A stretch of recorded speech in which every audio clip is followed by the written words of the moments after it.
Hola a todos, nuevamente bienvenidos a este espacio de webinar de la Agenda Académica de la Red de Liderazgo de la Fundación Empresarios por la Educación. Yo hoy definitivamente me encuentro muy feliz, estoy acompañada de mi compañero Diego Sánchez. Diego es el coordinador de la Unidad de Análisis de Datos de la Fundación Empresarios por la Educación en este reto que hemos venido asumiendo de configurarnos como una red de conocimiento para aportar e incidir en educación. Sin lugar a duda, pues Diego tiene una gran trayectoria en educación, aportando, por ejemplo, desde el análisis de datos en términos de su trayectoria en diferentes programas. Él es economista de la Universidad de los Andes, tiene una maestría en educación que le ha permitido pues identificar, conocer de primera mano cuáles son como los desafíos de la educación en nuestro país. Ha sido profesor de Enseña por Colombia. En este mismo programa también fue director de formación y acompañamiento continuo. Ha tenido también experiencia como gerente del Centro de Liderazgo Público de la Escuela de Gobierno de la Universidad de los Andes. Ha sido, por supuesto, también profesor asistente en espacios de formación, de clases de política pública en educación y violencia, y se ha desempeñado como asesor del programa Todos Aprender. Por supuesto, su trayectoria le ha permitido entender los diferentes retos, tanto en política pública como el acercamiento y el poder que da los datos para el liderazgo, que es uno de los temas que vamos a tratar hoy y que esperamos sea de su total agrado y sobre todo que les sirva. Pues bienvenido, Diego, a esta conversación. Muchas gracias por tu tiempo y la generosidad con tu conocimiento. Muchas gracias, Sonia, y a todos muy bienvenidos a este espacio. Bueno, Diego, vamos a conversar. Quiero darte la palabra porque el tiempo es oro. La invitación que te hicimos es a compartir cuál es como esa capacidad que tiene en este momento el observatorio, por un lado el Observatorio de Gestión Educativa que tiene la Fundación Empresarios por la Educación, pero decantar toda esta información a propósito de algo que hemos venido identificando que es muy poderoso para el liderazgo escolar y en particular para el liderazgo de los directivos docentes en Colombia, que es el lugar que tienen los datos en la toma de decisiones y de fortalecimiento del liderazgo. Entonces, pues bienvenido. Muchas gracias, Sonia. Y sin lugar a dudas, cuando hablamos de liderazgo, liderazgo engloba varios elementos y qué insumos podemos utilizar para liderar de una manera mucho más efectiva y para ejercer un liderazgo que involucre, digamos, a todos los actores. Yo quisiera contarles para iniciar algo que hemos venido trabajando, pues no solamente desde el observatorio, sino en toda la fundación, y es cómo compartimos y hablamos del uso de los datos para el ejercicio de un liderazgo mucho más efectivo con nuestros directivos docentes particularmente, pero por supuesto que cobija no solamente a los directivos, sino a cualquier persona que está trabajando en el sector educativo. Pero esta en particular, digamos, está muy orientada hacia ellos. Y lo primero que me gustaría que iniciáramos en esta conversación es discutiendo un poco, y aquí invito a las personas que están conectadas que nos escriban en el chat para qué nos sirven los datos desde el liderazgo. ¿Qué podemos usar de los datos y cómo lo vemos desde el liderazgo? Y cómo esos datos son útiles para las instituciones educativas. Y también, cuáles son esas dificultades que tenemos con el uso de los datos en nuestro día a día. Y mientras las personas nos escriben en el chat, uno de los desafíos que tenemos cuando hablamos de datos es que a veces los llevamos o muy distantes de nuestra práctica o también están deshumanizados de lo que está pasando. Y aquí la invitación en esta conversación es que los datos en últimas no sirven de nada si no nos cuentan una historia efectiva. ¿Y cuál es esa historia de seres humanos que están en esos datos? Entonces, mientras nos escriben en el chat las personas, pues los invito a que escriban efectivamente para qué nos sirven los datos desde el liderazgo cómo han usado los datos dentro de la institución educativa o dentro de su institución educativa y cuáles son esos retos que hay en el uso de los datos.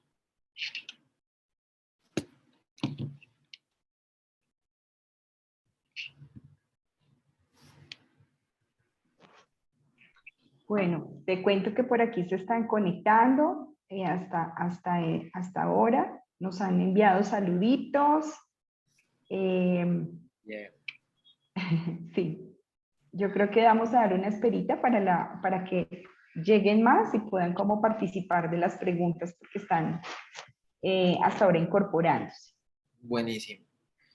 Y parte, digamos, de ese interés de indagar en estas preguntas de para qué nos sirven los datos, en últimas, tiene que ver, pues, para tomar decisiones y para informarnos sobre un aspecto de la realidad que tiene que ver. Y para, digamos, mientras se terminan de conectar algunas personas, yo quisiera contarles qué nos dicen los datos de nuestros directivos docentes, quiénes son nuestros directivos docentes en Colombia y qué información tenemos de ellos, que por supuesto sabemos que cada uno tiene una historia en particular, pero esto nos cuenta el sector educativo cuando hablamos de datos. Y es, en Colombia, hoy por hoy tenemos cerca de 36.000 directivos docentes. Y más del 50%, el 54%, está en el sector público, pero digamos que hay un balance relativamente cercano entre sector público y sector privado. Y paralelamente, pues, algo que la atención entre sector público y sector privado. Y paralelamente, pues, algo que hay un retorno.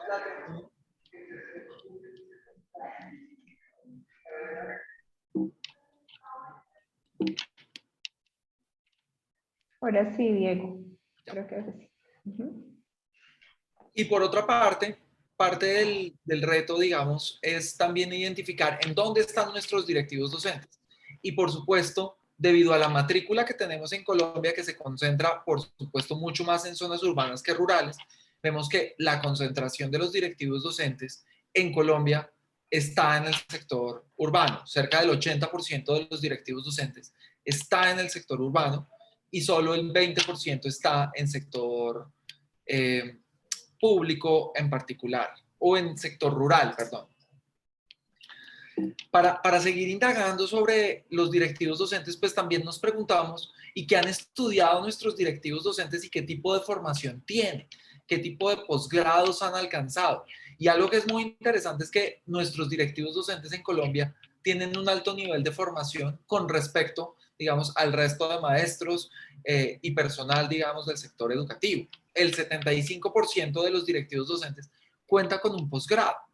Lo que es aún más interesante es que de esos 75%, el 43% es en educación y el otro 32%, que nos suma ese 75%, es en otras áreas.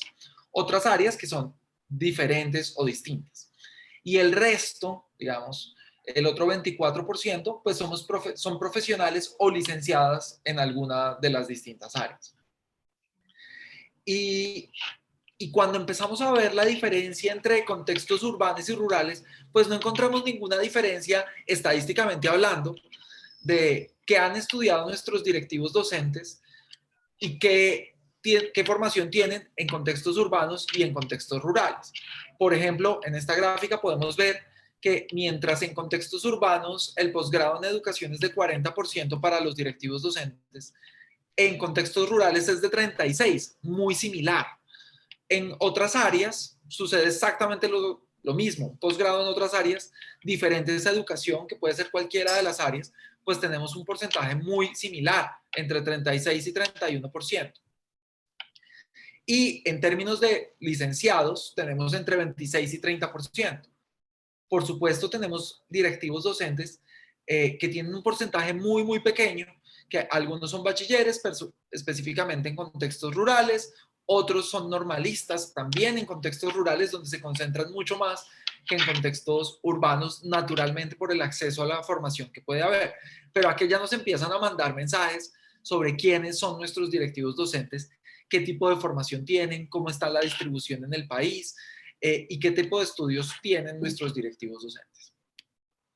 Y también, ¿qué edades tienen nuestros directivos docentes? Y esta es una gráfica que generalmente discutimos o conversamos mucho alrededor de esto, y es que cerca del 68%, que es una gran proporción de nuestros directivos docentes en Colombia, tiene más de 50 años. Y esto también, digamos, supone unos retos porque solo menos del 7%, el 6.1%, tiene menos de 40 años.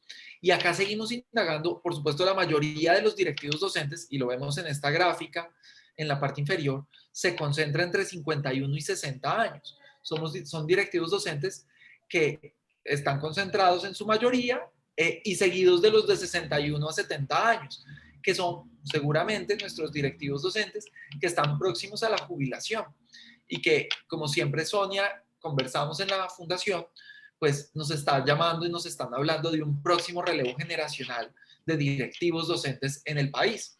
¿Y qué significa ese relevo generacional para nosotros? Y también la formación.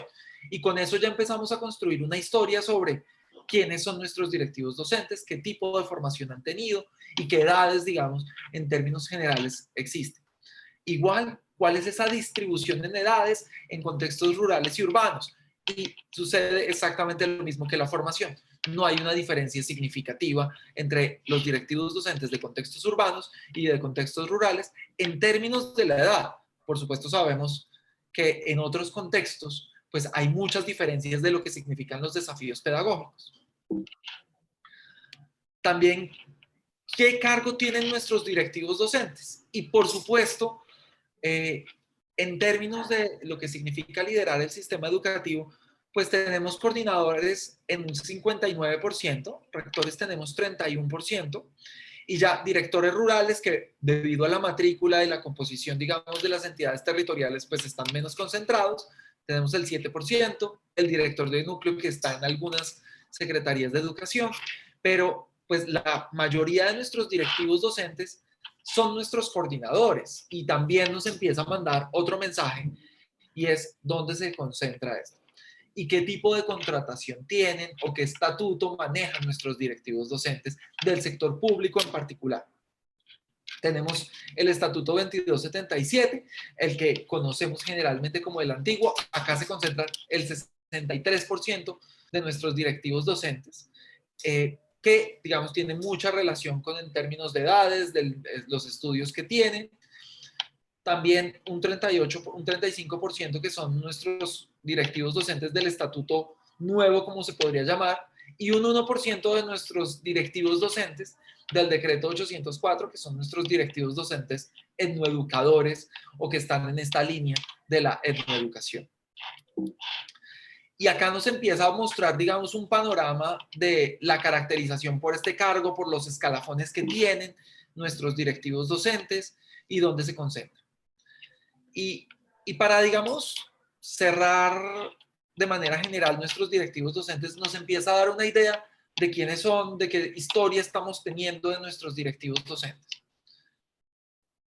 Desde el programa y, digamos, desde el fortalecimiento del liderazgo, uno de los elementos fundamentales que se aborda es la consolidación de alianzas. Y a veces en las instituciones educativas tenemos distintos tipos de intervenciones.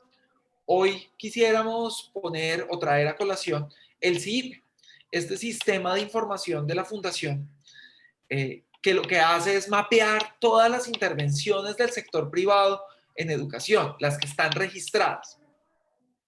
Hoy el CIIP, cuando hicimos esta diapositiva, y ya van a ver algunas diferencias con lo que tenemos en la plataforma, tenía 1.156 intervenciones. Y cuando hablamos de intervenciones, son programas, son iniciativas, son proyectos del sector privado, y además hemos sumado las del gobierno nacional, que son específicamente 6, que son las más grandes y las más vigorosas.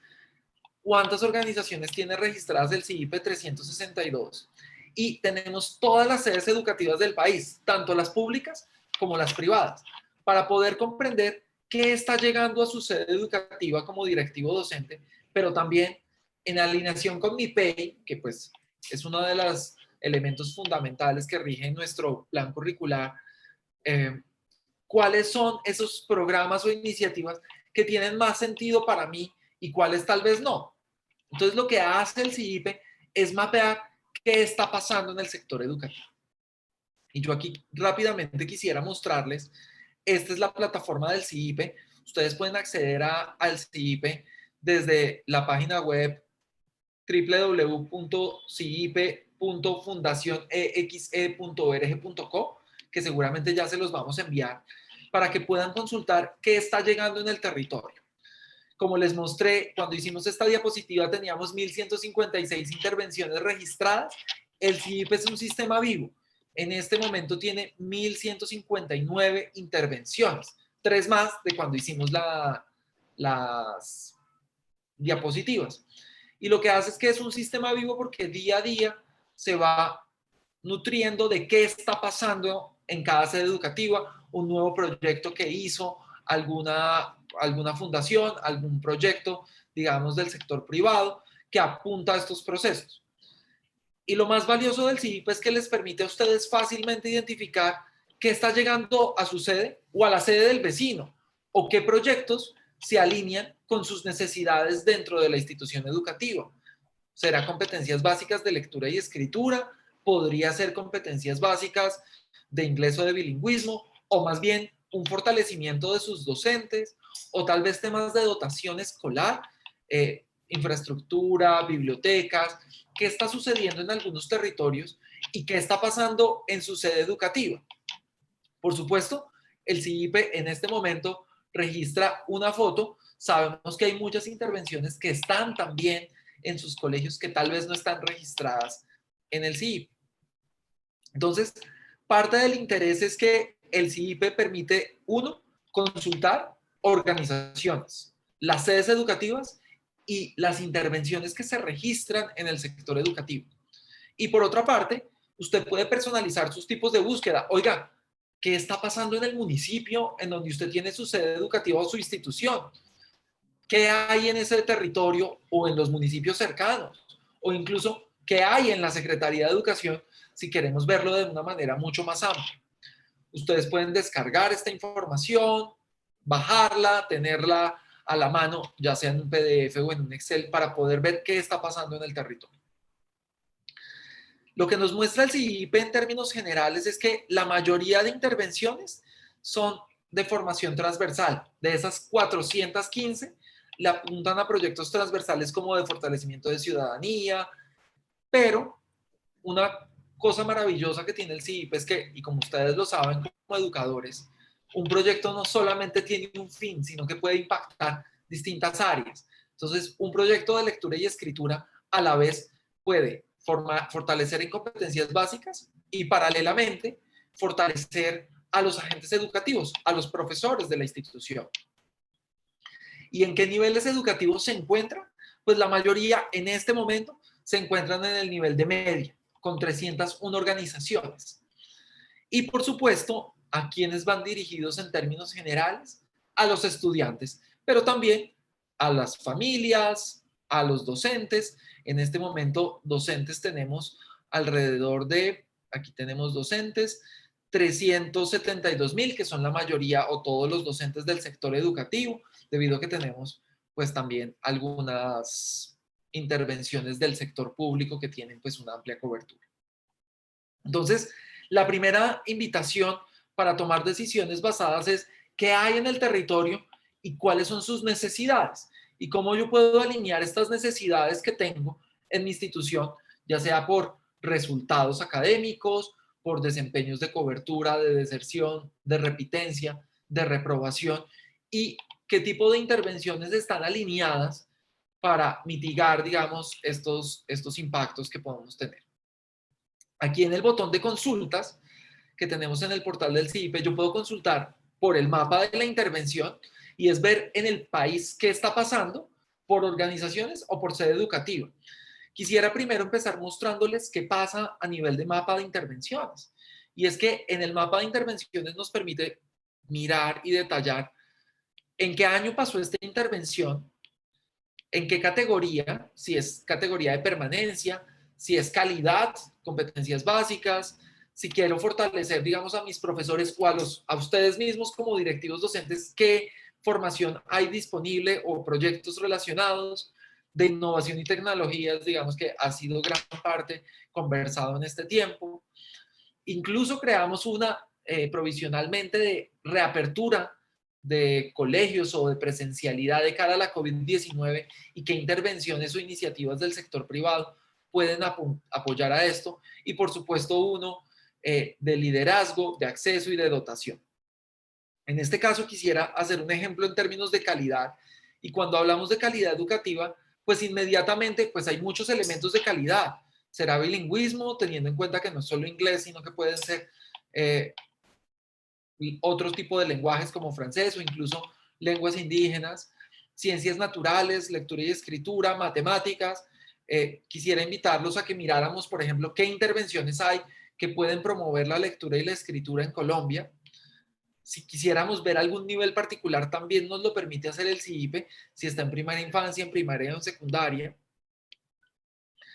También si tienen evaluación de impacto, es decir, si tienen evidencia estas iniciativas que tienen efectos positivos sobre los desempeños de los estudiantes o de los profesores, y también puedo ver departamentos, incluso municipios. Por eso, ustedes como directivos docentes pueden ver qué está pasando a nivel de su entidad, a nivel de municipio o en el municipio cercano para tomar decisiones. Entonces, en este caso, pongamos un departamento al azar, que puede ser el caso de Boyacá, y dentro de Boyacá pues me salen todos los municipios de Boyacá, y miremos qué intervenciones hay que fortalecen la calidad, específicamente en lectura y escritura en Boyacá. Y nos sale que en Boyacá actualmente, de las 1.159 intervenciones que hay, pues tenemos 4 intervenciones, una activa y 3 finalizadas, y nos muestra a quiénes está impactando, pero además cuáles son estas iniciativas.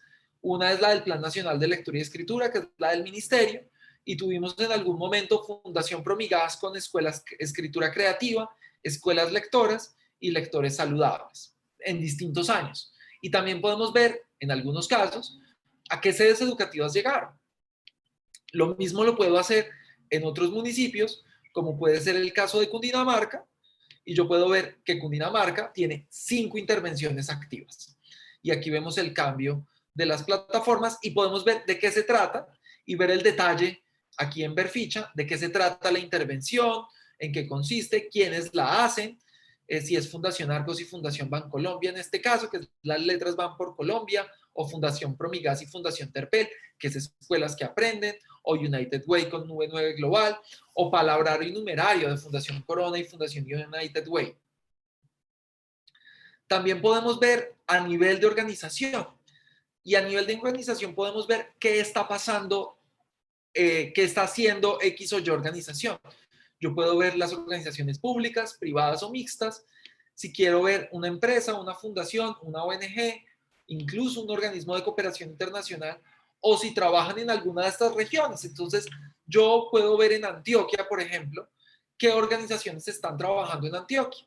Entonces, aquí me sale cuáles son las organizaciones que están trabajando en Antioquia, qué hacen dentro de Antioquia y en qué consiste. Pero el que más consideramos útiles para ustedes, directivos docentes, tiene que ver con qué está llegando a las sedes educativas mías o del vecino para ver qué está sucediendo, pero también para poder levantar información también es útil. Y aquí es una invitación a ustedes, directivos docentes, que puedan registrar qué llega a su institución educativa por parte del CIE. Aquí podemos encontrar, por ejemplo, en Antioquia y en el municipio de Abriaqui, cuáles son las sedes educativas que hay en Abriaqui, en el departamento de Antioquia. Entonces tenemos la institución educativa La Milagrosa y vemos que hay 4 intervenciones históricas y 3 intervenciones actuales. ¿Y cuáles son? Pues aquí nos sale. Media, tenemos la red de liderazgo y seguramente en el pasado estuvo la red de rectores líderes transformadores en ese momento en Antioquia. También podemos ver qué está sucediendo en Caquetá, por ejemplo, y en el municipio de Albania. Podemos ver qué sucede. Vemos que no hay intervenciones. Y esta es otra cosa que nos permite identificar el CIIP, y es dónde se están concentrando las iniciativas o los programas o los proyectos del sector privado y dónde no están llegando. Entonces vemos que en el municipio de Albania, dentro de todas estas sedes educativas, está la sede educativa Colegio El Dorado, que es rural, que es oficial, que es calendario A y que tiene una intervención que actualmente es Entornos para la Vida. Y podemos ver en qué consiste Entornos para la Vida, que es esta iniciativa del Ministerio de Educación Nacional, de qué trata Entornos para la Vida, a dónde llega y a qué sedes educativas en específico llega. Y acá, en términos generales, pues nos permite identificar qué existe en el territorio, qué hay y yo cómo puedo reportar. Ustedes acá muy fácilmente pueden ingresar al CIIPE, registrarse. Si ustedes aún no están registrados, los invitamos a registrarse desde el CIIPE y poder, digamos, bajar los informes alrededor. Y el otro elemento que quisiéramos compartirles desde la Fundación es el Observatorio de la... Espérate, te voy a interrumpir aquí para contarte algo muy lindo y es que tenemos participantes de muchísimas partes del país. Imagínate que nos están acompañando, por supuesto, desde el norte de Santander, tenemos directivos docentes de Arauca, de Meta, en particular de Cúcuta también, de Boyacá en general y en particular de Duitama, tenemos de Yotocó Valle, y de Sucre tenemos gente de La Mojana y de Los Palmitos, además de Villanueva. Entonces, está súper interesante lo que nos estás contando, porque yo sí creo que todas estas herramientas que ya, digamos, materializan un esfuerzo grande por buscar la información, disponerla de manera, pues, muy asequible, que la experiencia de usuario para los que no sabemos dónde ubicar todos estos datos, pues la tengamos a la mano. Yo creo que es muy importante para todos nosotros. Y te quiero contar que a propósito de la pregunta que hiciste al inicio, Alexander Amaya, que pues hace parte de la red de liderazgo, en particular de Arauca, nos ha dicho que para él los datos son muy importantes en términos de tomar decisiones en el momento de planear, de organizar y de como de poner en práctica las gestiones del liderazgo. Es decir, cuando él habla de esto nos está diciendo de inclusive la misma gestión personal, la gestión pedagógica, la gestión comunitaria y por supuesto administrativa. Y esto es muy bonito, muy importante lo que nos dice Alexander, porque a veces uno tiende a ubicar los datos solamente en la gestión administrativa, ¿sí? Y resulta que los datos tienen el poder de permitirnos ver con mayor claridad, inclusive cómo está siendo nuestro liderazgo en términos de la escucha, por ejemplo, en términos de la comunicación asertiva con nuestro mismo equipo, ¿no? Pues solo como para dejarlo allí. Y que puedas pues como continuar con las siguientes herramientas y luego poder profundizar en torno a el poder que nos dan estos datos a la hora de liderar. Total, Sonia, porque no solamente, como decías, los datos nos permiten tomar decisiones, por supuesto, administrativas, pero no exclusivamente. ¿Qué está pasando en términos del liderazgo pedagógico? ¿Cuáles son los mayores desafíos que tenemos y las mayores fortalezas? ¿Y en dónde debemos subirle el volumen? Y es por eso, y yo, perdón por la propaganda para nuestros directivos docentes, pero es que cuando yo puedo ver las intervenciones y las categorías de las intervenciones a las que llegan, también puedo ver cuáles son las que más necesito yo. Tal vez es en permanencia. Entonces, ¿qué significa tomar decisiones en permanencia para mi institución educativa? O yo necesito fortalecer a mis directivos docentes o docentes. Entonces, simplemente para mostrarles es para fortalecimiento de docentes, directivos docentes o incluso cuidadores, tenemos en el CIIPE actualmente 171 intervenciones y este mapa nos muestra dónde se están concentrando. Cundinamarca tiene 31, pero Atlántico tiene 47, que nos acompañan de Meta. Meta tiene 19 intervenciones que fortalecen a los actores educativos. Entonces también nos da una información en términos generales de, oiga, ¿qué está llegando a mi territorio? Pero también qué está llegando en el otro.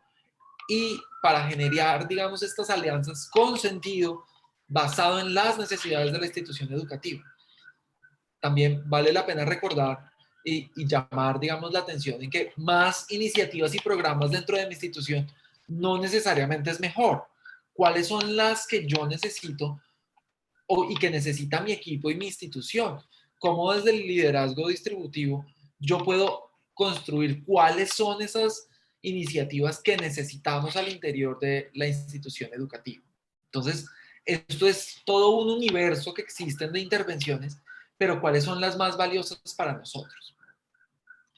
Y para tomar decisiones de cuáles necesitamos nosotros en este tipo de iniciativas, pues también necesitamos ver qué pasa con nuestros datos.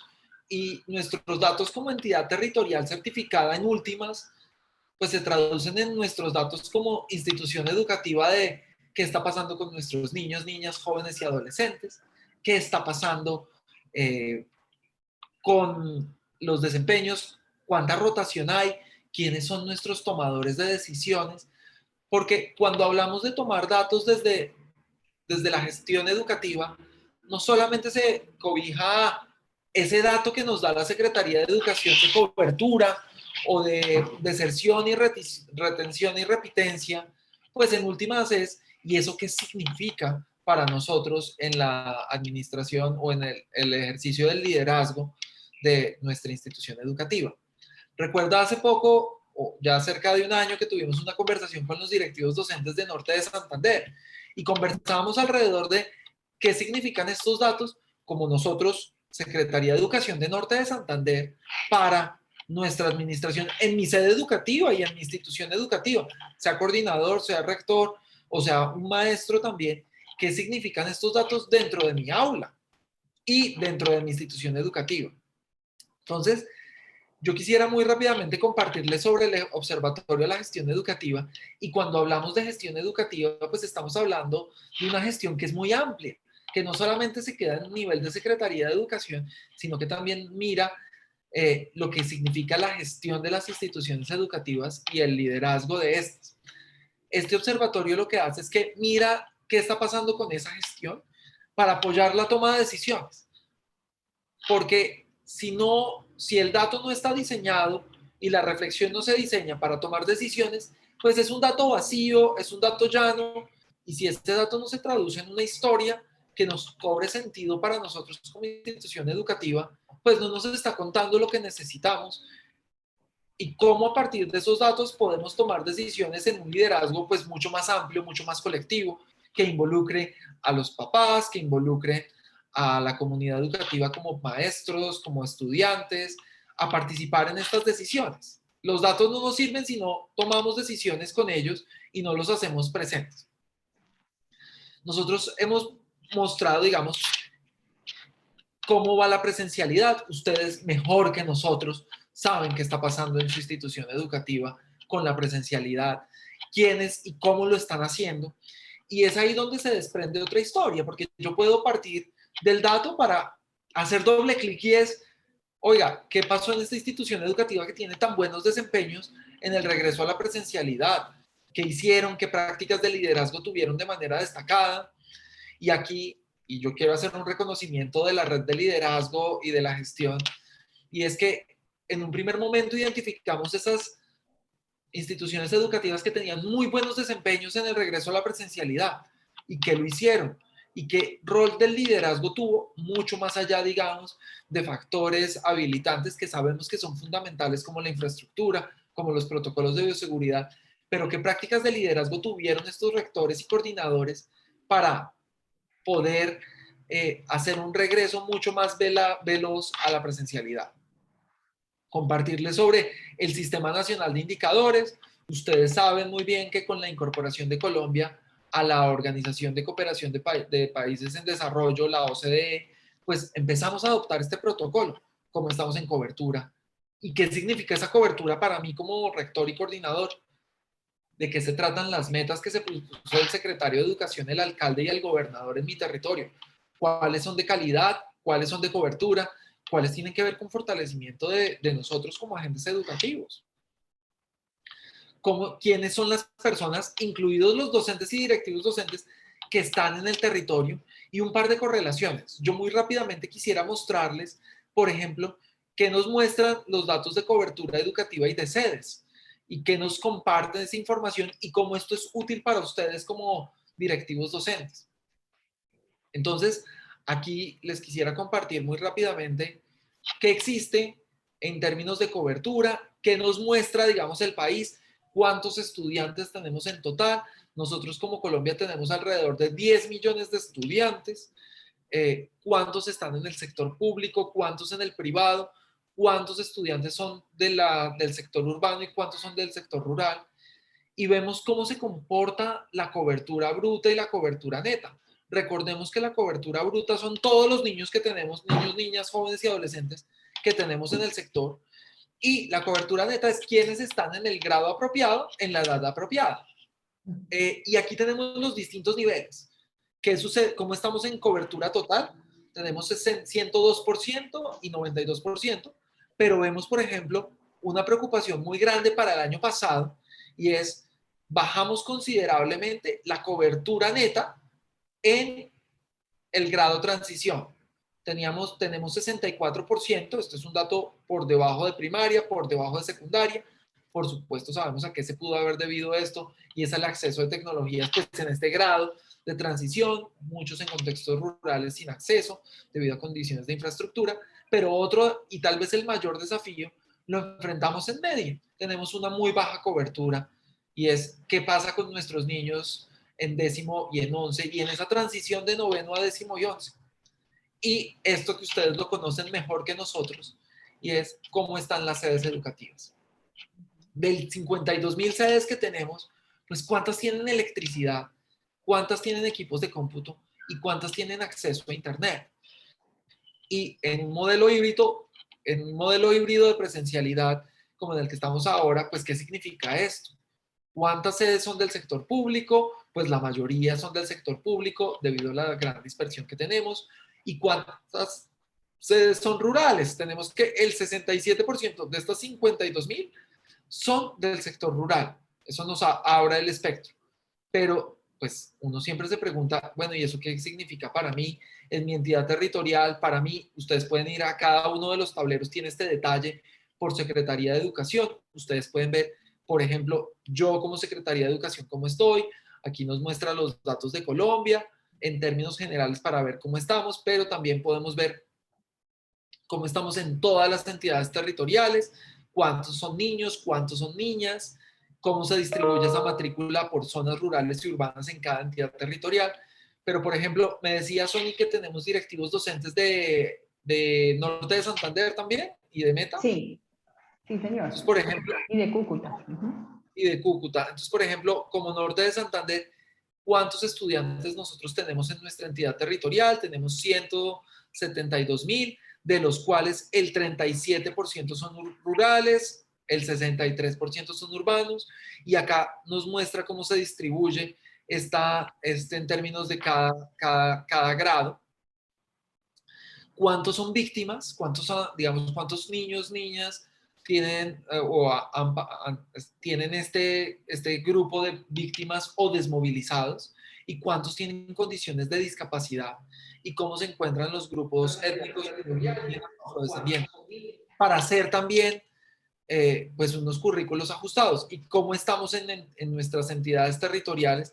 Y vemos aquí el reto de que aunque la mayoría de sedes cuenta en Norte de Santander, tenemos 1.194 sedes educativas, tanto públicas como privadas, como oficiales como no oficiales. El 91% pues tienen electricidad, pero apenas el 20% tienen internet en sus sedes educativas. ¿Y eso qué representa? Lo mismo lo podemos hacer con los planes de desarrollo y es, oiga, ¿cuáles son los planes de desarrollo y qué se propuso este gobierno? Y de alguna manera, ¿cómo yo puedo hacer accountability o pedir accountability o rendición de cuentas a la Secretaría de Educación o al gobierno nacional? El gobierno nacional para este cuatrienio 2018-2024 pues se propuso 34 metas. Y eso, ¿cómo se organizan esas metas? ¿Cuáles son? Pero lo que llama la atención mucho es cuántas En total tenemos 96 secretarías de educación y de estas 96 secretarías de educación, tenemos 4.364 metas. Esos son muchas metas. Estamos hablando de alrededor de estas metas están orientadas a acceso y permanencia. Pero de todas estas 4.000, solo se reportaron el avance de 1.607. Hay secretarías de educación que no mostraron el reporte, que lo deben hacer, en cómo vienen progresando en esas metas. Y hubo 2 entidades territoriales en particular que no nos mostraron el avance en esas metas, que es un deber por ley. Y aquí también es la invitación a que ustedes puedan consultar, oiga, mi entidad territorial, si yo soy Arauca, por ejemplo, ¿cuántas metas teníamos en nuestro plan de desarrollo? Tenemos 38 metas, nuestro plan de desarrollo de Arauca se llama Construyendo Futuro. Estas son las metas que tenemos reportadas, solo reportaron 7 metas de avance del total de 38. ¿Y en qué se están concentrando estas metas? En acceso y permanencia, la mayoría, 27 metas de las 38 se reportan en acceso. Y siempre hablamos de que la conversación está orientada a calidad educativa. Entonces, nosotros como directivos docentes, pues, ¿qué significa eso para nosotros? ¿Cuáles metas están alineadas con nosotros? ¿Cuáles no? Eso es, digamos, en términos generales, el observatorio. Tenemos también información de indicadores de resultado, cómo vamos en el progreso de pruebas saber, qué significan no solamente las pruebas saber, sino esta triada maravillosa de la repitencia, la reprobación y la deserción. ¿Y eso qué significa para nosotros? ¿Cómo estamos en la tasa de deserción? Que ya tenemos los datos del año pasado, 2020, que están en una tasa promedio de 2.4, pero vemos que hay unos grados, por ejemplo, lo vemos acá, que tienen unas deserciones muy altas. Y para mí como directivo docente, ¿eso qué significa? Y yo cómo puedo focalizar mis esfuerzos en algunos grados donde están presentando mucho más este desafío. Por ejemplo, a nivel país, tenemos que la tasa promedio fue de 2.4, pero solo en transición, y eso nos ayuda y nos aumenta la tasa de cobertura bruta, pues porque son niños y niñas que empiezan a estar en extraedad. Tuvimos una deserción del 4.2%, muy por encima de lo que pasó en los otros grados. Vemos que en el grado cuarto, a nivel país, fue donde menos nivel de deserción tuvimos con respecto a los otros grados. Pero eso también lo podemos ver a nivel desagregado, a nivel de ETC, cómo estamos en analfabetismo, cómo estamos en esta brecha oficial, no oficial, de pruebas saber, qué pasa en contextos rurales, qué pasa en contextos urbanos. Ustedes pueden aquí filtrar su entidad territorial, ver, por ejemplo, si yo soy, tenemos meta entidad territorial, pues qué nos muestra de meta, cómo estamos en esta diferencia. Entonces meta nos está mostrando que tenemos una tasa de analfabetismo del 12%, una inasistencia escolar del 8%, y un puntaje promedio en pruebas saber de 242. Pero cuando vemos la diferencia, vemos que el puntaje ha venido cayendo a lo largo de los años. Miren que en 2016 teníamos 263 puntos, mientras que en 2020 tuvimos 250. Y se observa siempre la diferencia un poco cerca de 11 puntos, de 9 puntos, perdón, entre el sector público y el sector privado en la prueba saber 11. ¿Y qué significa eso también en rural y urbano?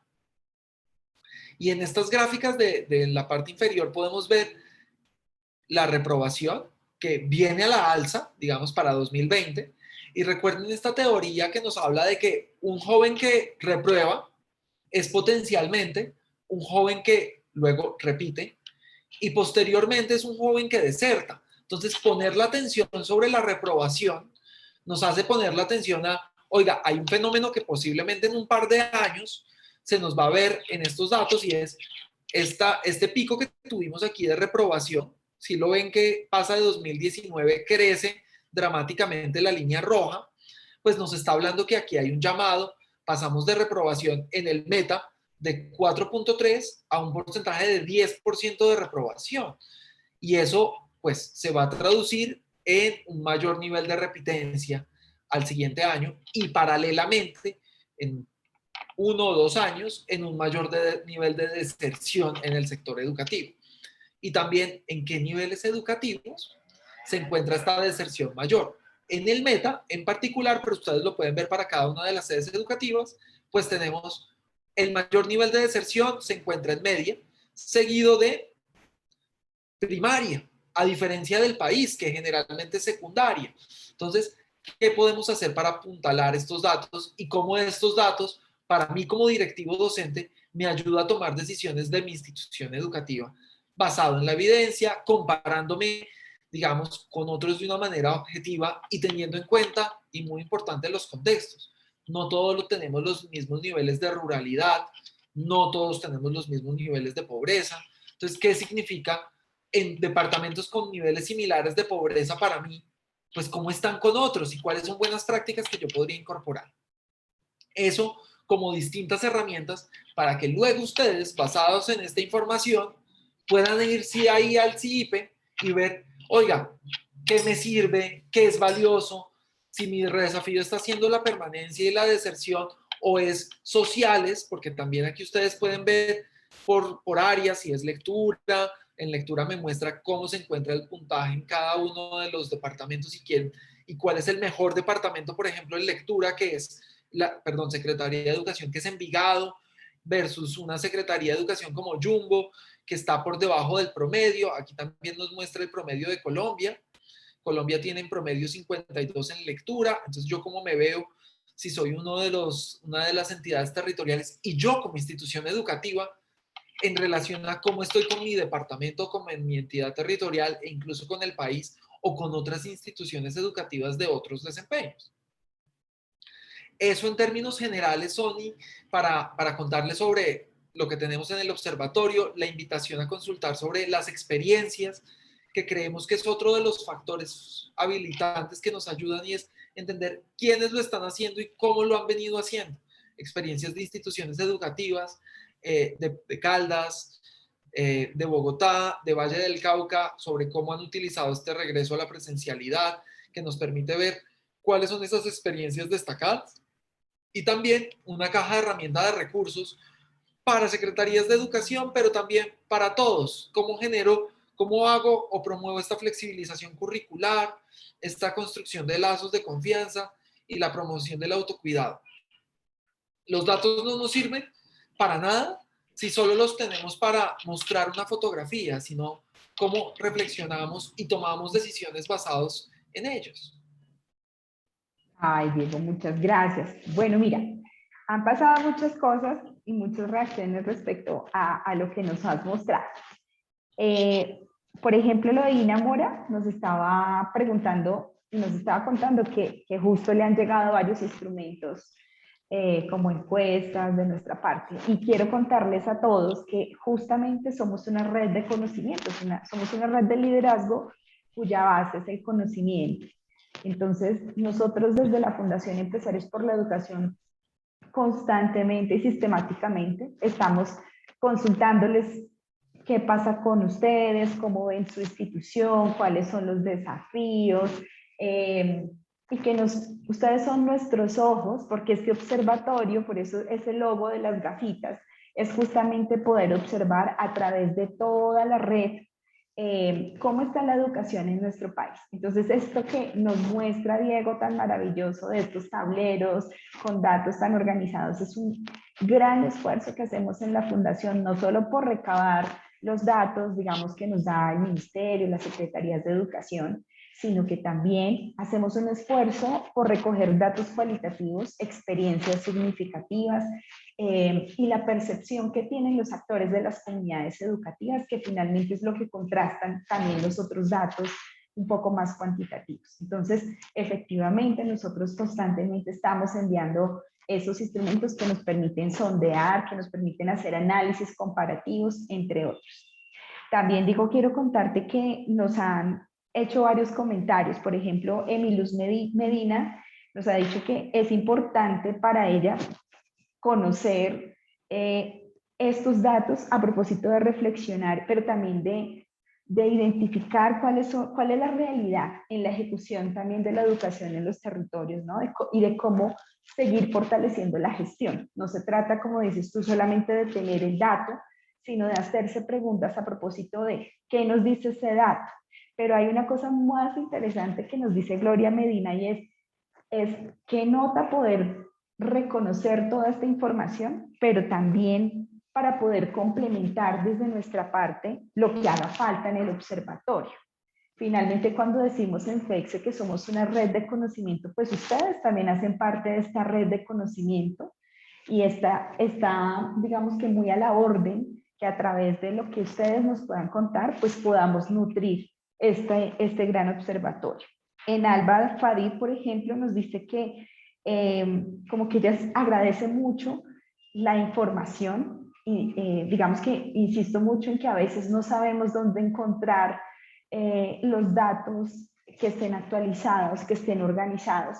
Y yo creo que aquí el corazón de lo que hoy les estamos mostrando con Diego está en que Colombia efectivamente levanta datos, pero la tarea que hemos emprendido desde la Fundación es organizarlos y disponerlos de manera pues mucho más, cada vez más comprensible. Créanme que Diego hace unos esfuerzos con su equipo para que esto sea mucho más comprensible y que podamos usarlos, ¿no? Digamos que hasta ahí va mi análisis en lo último. Hay una persona desde Arauca que quería como que mostraras exactamente los datos de Arauca. Claro Más que bien, sí. pues, no sé si quieras mostrarlos para que también ella quede como un poco... Sí, yo quisiera también hacer una invitación muy tácita a quienes nos acompañan y es, a veces recibimos el dato, pero debemos preguntarnos cosas alrededor de ese resultado que nos está mostrando. ¿Cómo llegamos ahí? ¿Qué hemos hecho para estar en donde estamos? Sea un resultado por encima, sea un resultado por debajo del promedio, pero ¿qué estamos haciendo al interior de la institución y poder tener la discusión con nuestros maestros, con nuestros directivos docentes, nuestros colegas, incluso hablar con nuestro colega de otra sede educativa sobre sus resultados? Oiga, ¿usted qué ha hecho para estar ahí? ¿O usted cree que ese dato representa lo que está pasando en su institución educativa? También cuestionarlo. Digamos, el dato simplemente es una foto, pero construir la historia depende de nosotros y poder interlocutar y profundizar un poco más. 52 en lectura crítica, pues no nos está diciendo mucho, nos está diciendo los niños en grado 11 en el 2020 obtuvieron este desempeño, pero ¿eso qué significa para una gestión pedagógica, para el liderazgo pedagógico de nuestra institución? ¿Qué significa para nuestra toma de decisiones? ¿Debemos trabajarlo solo en 11? Esto es una reflexión para el profesor incluso de sociales que trabaja lectura y escritura, para el profesor de matemáticas también. Entonces, ¿qué significa cuestionarnos alrededor de esta información? Y cómo yo soy parte de esa conversación alrededor. Porque datos existen, nosotros sabemos que el ICFES les comparte a ustedes información sobre lo que está pasando, ustedes completan esta información en las secretarías de educación, pero el gran hito acá fundamental, y es una de las grandes invitaciones, es cómo conversamos sobre esta información, cómo conversamos sobre estos datos, cómo ponemos sobre la mesa estas discusiones sobre qué está pasando con el dato que tenemos actualmente, y qué podemos hacer distinto y cómo lo podemos hacer y qué está haciendo la institución educativa de al frente o de al lado que nos está mostrando un mejor o más bajo desempeño para compartir. Claro que sí podemos compartir además Arauca, yo feliz de compartir Arauca en términos de resultados. De nuevo, ustedes pueden ingresar el día que quieran, a la hora que quieran, a ver nuestro portal.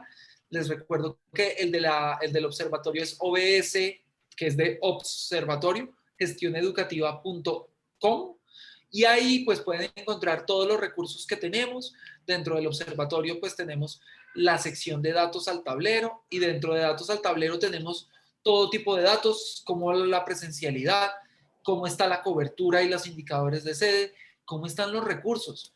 Este del que casi no hablamos, ¿cuánta plata se está invirtiendo en educación su Secretaría de Educación?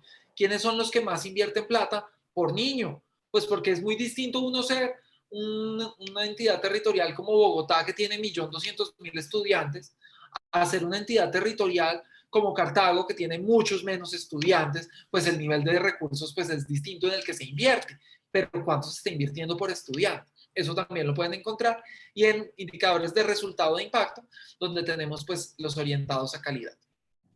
En Ahí, Diego, este... mientras tú buscas Arauca, yo quiero hacer un doble clic sobre lo que estás diciendo porque justamente el tema de hoy es importante para la red de liderazgo y todos sus nodos porque la red de liderazgo y los nodos territoriales tienen un enfoque y es trabajar el liderazgo con un enfoque territorial, de modo que todos los directivos docentes que hacen parte de cada uno de los nodos puedan también leer el territorio, identificar las necesidades, pero ¿por qué no tener conversaciones mucho más concretas y propositivas con las secretarías de educación?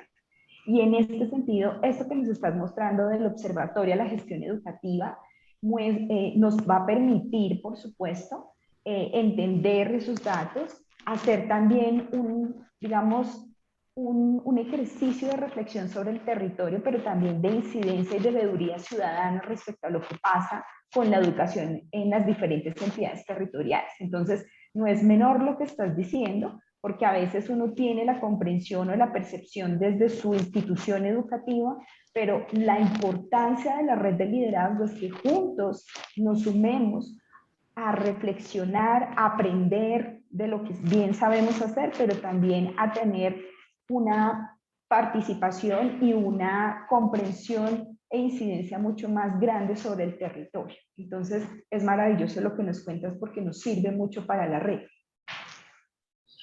Y también ver qué está pasando con las metas, se está avanzando, ustedes tienen ahí un rol, pues, de cómo de alguna manera pueden trabajar articuladamente con la Secretaría, pero también cómo les demandan esas rendiciones de cuentas.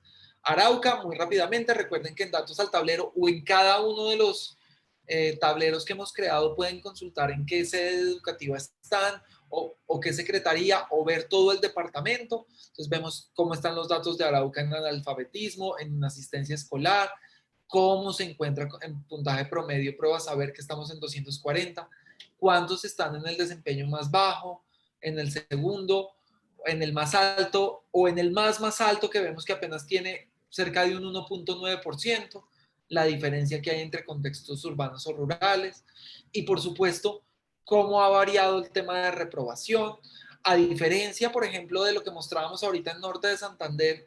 Pues el caso de Arauca muestra que la mayoría de estudiantes que desertan se encuentran en secundaria, seguido de media, y ahí si viene luego primaria. Nos muestra, estos son cada uno de los años, cada colorcito ustedes lo pueden identificar acá. El negro pues es secundaria, el gris es media, el azul claro es primaria, y este que es un poco más oscuro pues es el promedio y cómo se encuentra. Pero por supuesto, ustedes pueden consultar cada uno de estos. También pueden consultar el plan de desarrollo de su entidad territorial, que a veces no están disponibles, a veces es difícil acceder a él. Acá lo pueden consultar, planes departamentales, municipales, o si quieren consultar pues el plan nacional, aquí lo pueden hacer, el departamental, están todos, el de Amazonas, el de Antioquia, ustedes pueden simplemente buscarlo y ahí está, no solamente de educación, sino pues todo el plan de desarrollo de este cuatrienio del gobierno, de los gobiernos de cada uno de los territorios. Eso en términos generales del observatorio. Buenísimo, Diego. Vamos entonces a ir como recogiendo y como conectando con como todo lo que nos has compartido en torno a la importancia de los datos en el liderazgo. Yo lo recogería en los siguientes pasos y es muy importante poder identificar qué sabemos, ¿sí? Qué sabemos y qué información tenemos a la mano que nos permita tomar decisiones. Y el siguiente paso sería entonces, ¿qué sabemos que no sabemos? Y ese que sabemos que no sabemos, que parece un juego de palabras, nos va a permitir tener una ruta clara de cuál es la información que debemos consultar, cuáles son los datos cualitativos, cuáles son los datos cuantitativos Y digamos que a partir de ello, yo creo que otra recomendación muy desde la lógica del liderazgo es recopilar los datos que son útiles y relevantes. Yo creo que eso también es importante y tú no lo decías. Puede ser que encontremos un montón de información, pero ¿qué de esa información es la que me sirve a propósito de la meta o del propósito que tengo? ¿No?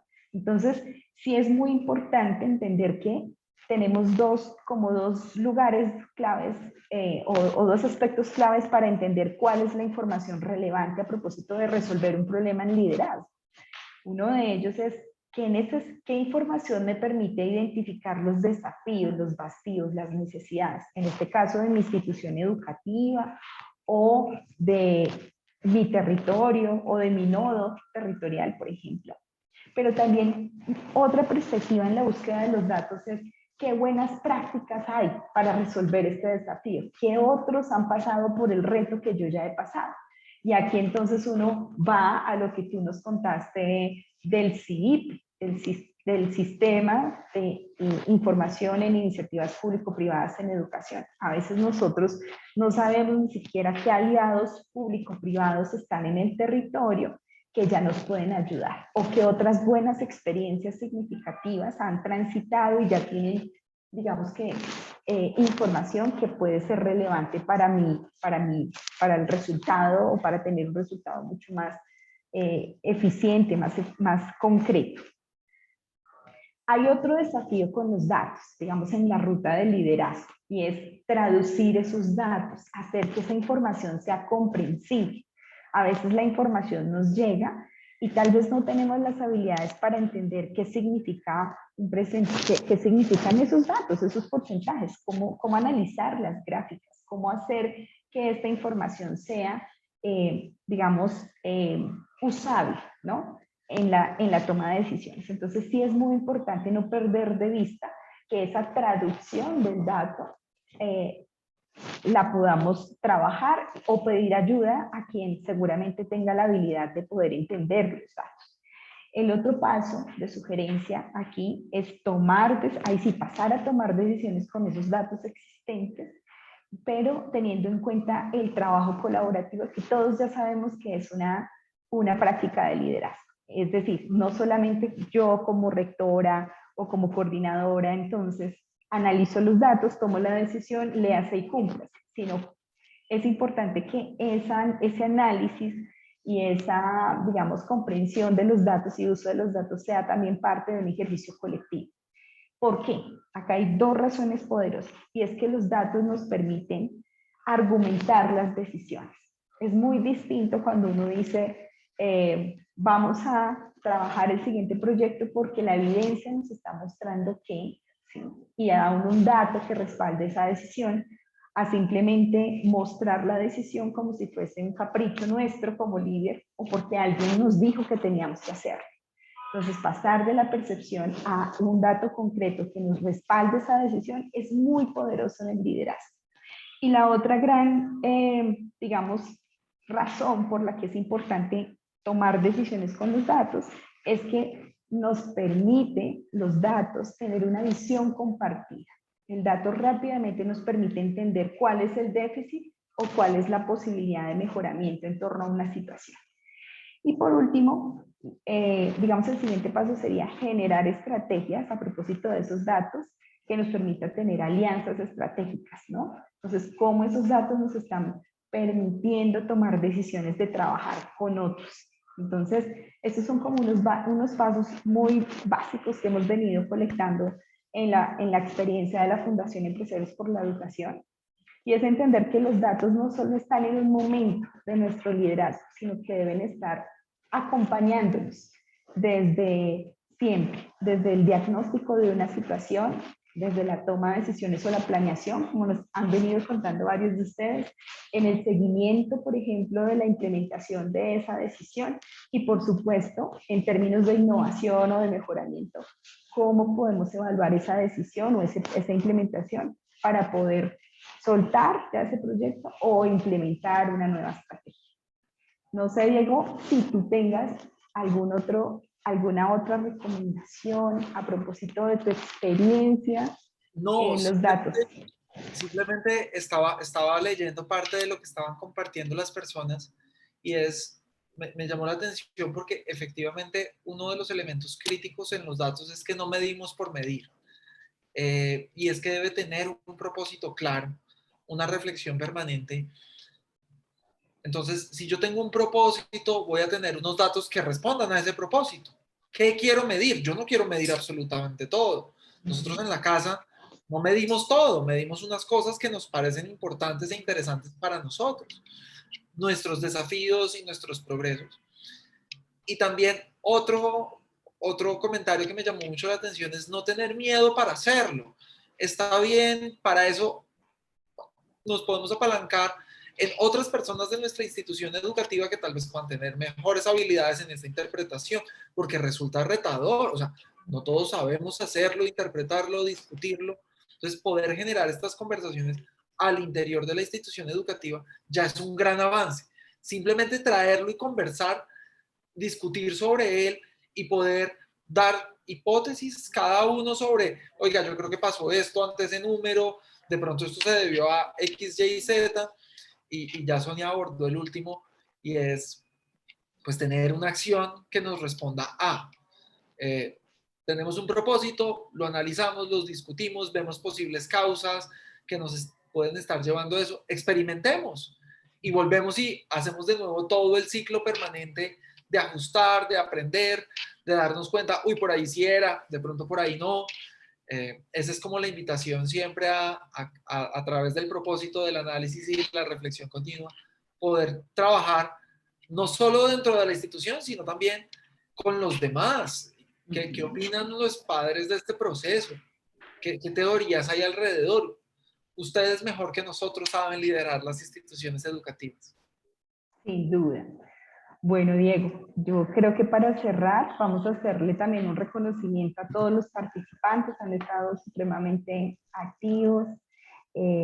Fíjate que se han conectado desde Platos, de San Andrés de Santander, desde El Páramo, de Casanare, de Guateque, de Acacías Meta, imagínate, de Quibdó, De Quibdó, y de la, y de la Sierra Nevada de Santa Marta también. Ah, pues entonces, queremos, si les parece, cerramos acá, siendo muy honorosos también con la efectividad del tiempo. Decirles que estamos abiertos y felices de poder acompañarlos también en este tema de analizar los datos, que es de todo el corazón de la Fundación Empresarios por la Educación, que esos datos son abiertos, ustedes pueden acceder a través de la página de la Fundación Empresarios por la Educación, tanto al CIPE como al Observatorio de la Gestión Educativa, que pueden acceder, no les vale nada, no cuesta nada, si necesitan alguna ayuda para entender o tienen alguna dificultad en acceder a los datos, ahí está. Muchas gracias, como siempre, también por sus datos y por la información que nos dan a través de los instrumentos que generalmente les enviamos. Y bueno, un abrazo fraterno a todos y a todas y que tengan una feliz tarde. Muchas gracias. Chao. Gracias a ti, Diego.